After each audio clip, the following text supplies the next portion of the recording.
this is Cinema. And this is Johannes. And you are watching Board Gaming Ramblings. And welcome back to another rambling review where we give you shorter reviews of more games in one video. And today we have 3 games. 3 games! If you have eyes, you've seen that. And the names of the games, as you also might have seen if you have eyes, are Gutenberg, Murano and Explorers. Yes. And will you guess what game we're going to start with? It's the one on the top. That's the easiest one to start with. It's called Explorers. Yes. This is a new flip and write game from Phil Walker Harding where you will be placing X's on maps. Basically what you're doing is that you have a little deck of these tiles that you're going to flip over, and it's going to show 2 different areas, and the player who flips it over gets to choose one of those areas and then write 3 X's in that area. Adjacent to something he has already X'd out before. The other players can then either choose to do the same area but only with 2 X's, or do the other area for 3 X's. And that's basically what you're going to do. And depending on the mode you play, you will then try to get resources. You will try to get keys to open up different, it's not treasure chests, but like temples to get victory points before the others. You can play with achievements where you have different things you want to achieve, which is a big surprise, before the other players. And that's basically what you're going to do. You're going to have 8 of these tiles shuffle, take out 1, do 7 of them, do that 4 times, and then points are going to be tallied at the end. And the player with I don't know. the most points is going to be the winner of sorry. Explorers. I just tried to see if you were following along. No, I wasn't. You were just in your own head, like probably. Zoning out. I've played this. Yeah. Explorers, another roll and write, flip and write in that category. It's really funny because like 2 months ago, I was like, oh, we don't like these kind of games, and we liked more and more of them. I don't know what happened. Of course. I like this. Yes, so only reason to pick this up is because it's Phil Walker Harding, because he is a designer we're looking for. Yes. If it was anybody else, we would not. We're trying to find out where you are, and we're that's why we're buying all the games. Like, is there any clues about your address so we can come and stalk you? So yeah, Explorers, you like it? Let us know why. Yeah, I thought it was fun. Like it's just like cozy. It's nice. It's pleasant. Yes. I have like a fun time when I'm sitting with my own puzzle and puzzling and trying to. Oh, now I need like 2 X's on the green area, so then I can get more X's to the mountain area from there, and then I can get to this, and you have options. I think it's nice that like it's never bad for me to do stuff. Nope. But it's sometimes I really want one thing to like get it before the round is over, or get it before you, or get it in a specific order. So I like that you can find, for example, maps that are basically jokers, and also that you can choose to take the other landscape type the for same like one, for less. For less X's. Yes. Yes, Yeah. I like it. I think I agree with you. It's pleasant. It's very similar to Trails of Tucana, which we have said like is one of our favorite flip and write games. It is very similar. Like it's kind of maybe too similar. Like it has, because it has the flipping. You have 2 different to choose from. Here it's one choosing one. In the Trails of Tucana, you have both choosing one of them, everyone can choose one of them. No, you're making a line from one to another. It's more restrictive in Trails of Tucana, that's true. But it has a lot of the same similarities that flipping, but also it has the almost exact same kind of interaction with the racing to the different temples here, and that's the villages in Tucana. Also in Tucana you can play with different achievements, which you can here as well. There's more of them here than in Tucana, but it has a lot of the same things. I think if you like Trails of Tucana, you are going to like this, and I like Trails of Tucana, and I do like this. Yeah. I don't think there's anything here that's going to be like blow your mind. No. There's nothing here that's going to be like, wow, that's really innovative or really new. No. It's not. It's the same that we have seen before. But if you are a person who like flip and writes and write games, and you also enjoy the interaction, because this has that nice interaction, which is one of the things I really enjoy with Trails of Tucana.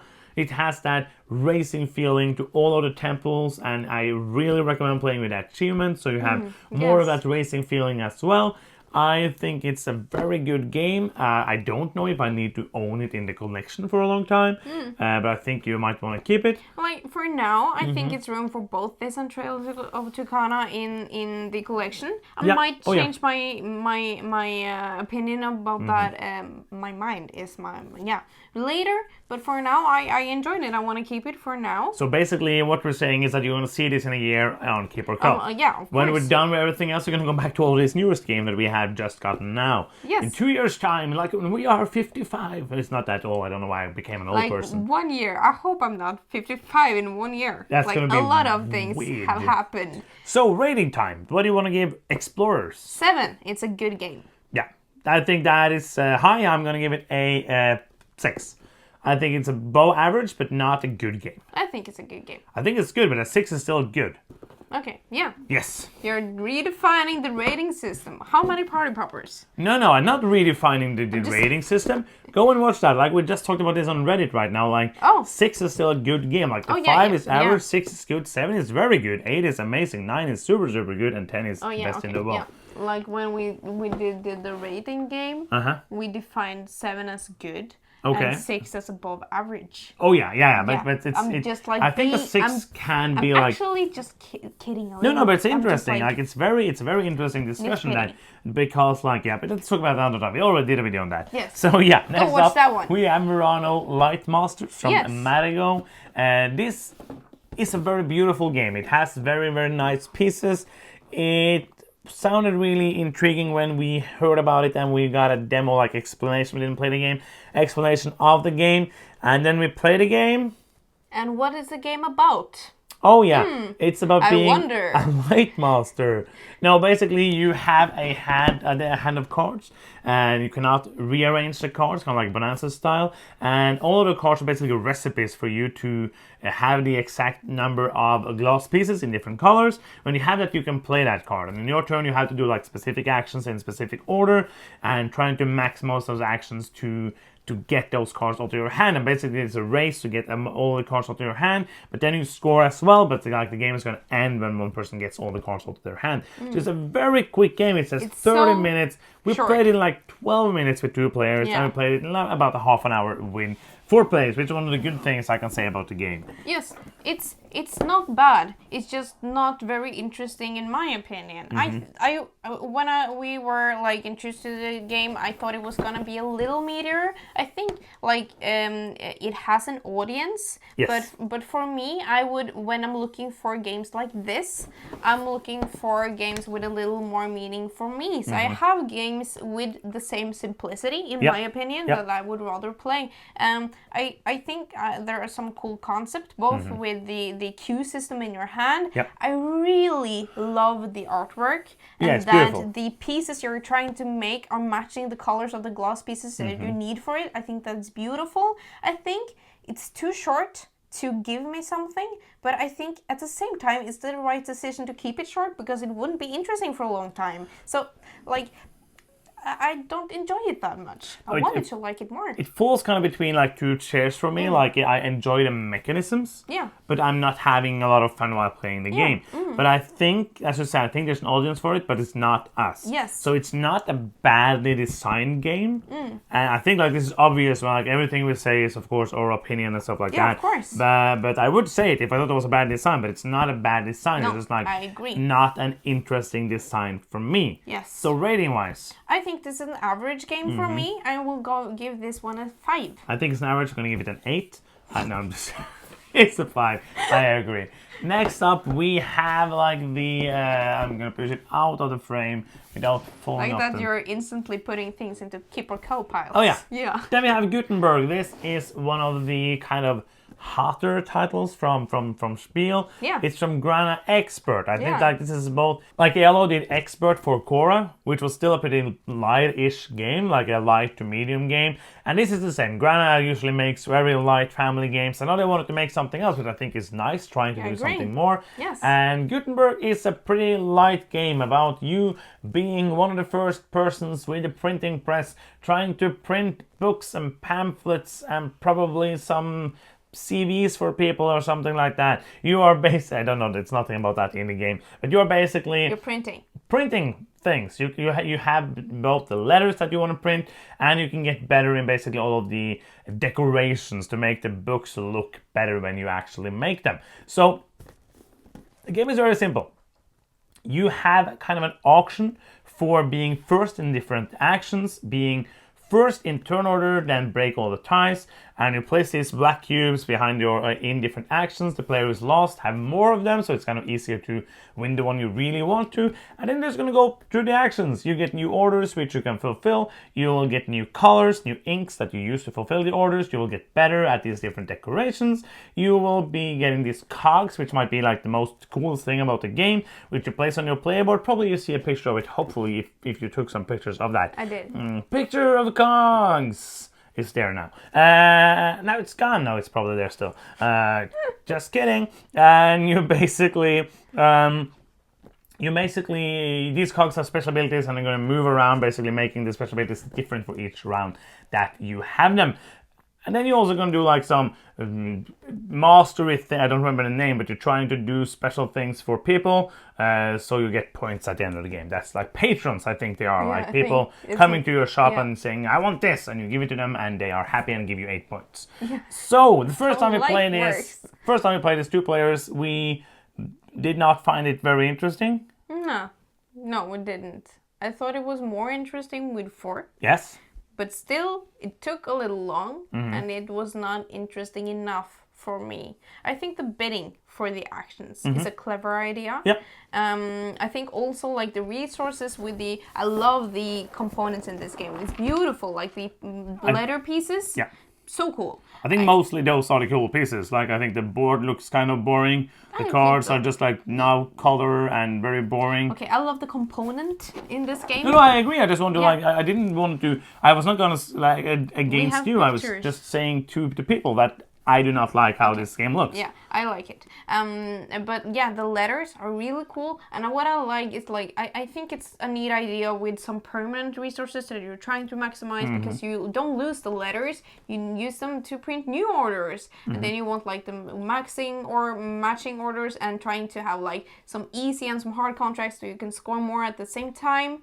And also like trying to like do these optional decorations, so you can either go for fulfilling a lot of orders easily, or you can go for like decorating some super cool orders. But like at the end of the day, this is just a game on a pile of games for me. It didn't do anything like amazing for me, and I thought it was too long for what it offered back. We had some moments I was just like really like, oh, what will I want to choose?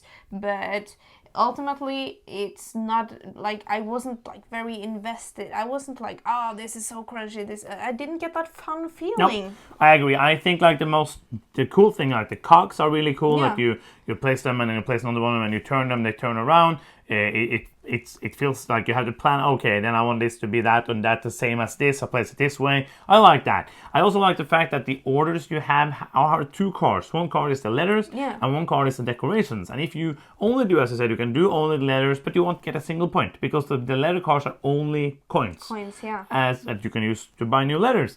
So you have to do the decorations, and if you do both the ink and the special decorations, you will get bonus points or bonus abilities. Yeah. So there is a lot of things that works really well here, but there's no excitement. There's nothing here that makes me go, wow, that is fun, or wow, that is... and it's not because, like, I love a lot of games that is just like, get resources, transform them into other stuff, and transform them into victory points.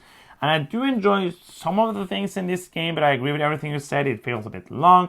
It's not like enough there to make it, or it's not smooth enough or enough there to make me be dragged back into it. Sometimes it's kind of hard because another game in the same genre could make me super happy, but it's just like there's nothing here that excites me and makes me want to go back. Yeah, it's hard to fault this game like a specific thing because it's a solid game. It has mechanisms that work really well. It's just like I don't get excited by it. And as you said, it's hard to like point out that, oh, I don't like that about this game. I just like overall didn't have a lot of fun while playing it. There's one positive thing I want to say, because I'm a fan of this in games, and especially like it makes the game a lot easier to teach. It has this very specific, you're doing this, then you do this, then you do this, then you do this, then you do this, and then the round is over. So everybody gets to do the actions if you choose to put black cubes on your own track, but the order is different. Like I like the bidding for the actions, and I like the cogs. So there is things I like, but nothing that I love. Yeah. So what do you want to rate it?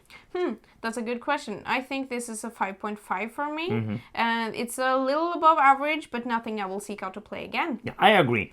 If somebody said like I really want to play it, I would play it. Yeah. But nothing more than that. So a 5.5, like a tiny bit over that average point, but not amazing. Yes. So that is the end of another rambling reviews. We hope you enjoyed seeing some short reviews of these 3 titles from Spiel 2021.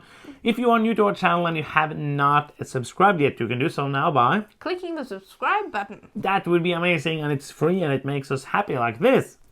Yay! If you want to do something that's very helpful but not free, you can go to patreon.com/boardgamingramblings and support us there. And that is the end of the video. Thank you so much for watching. I'm Johannes. I'm Senna. And you've been watching Board Gaming Ramblings, and bye-bye.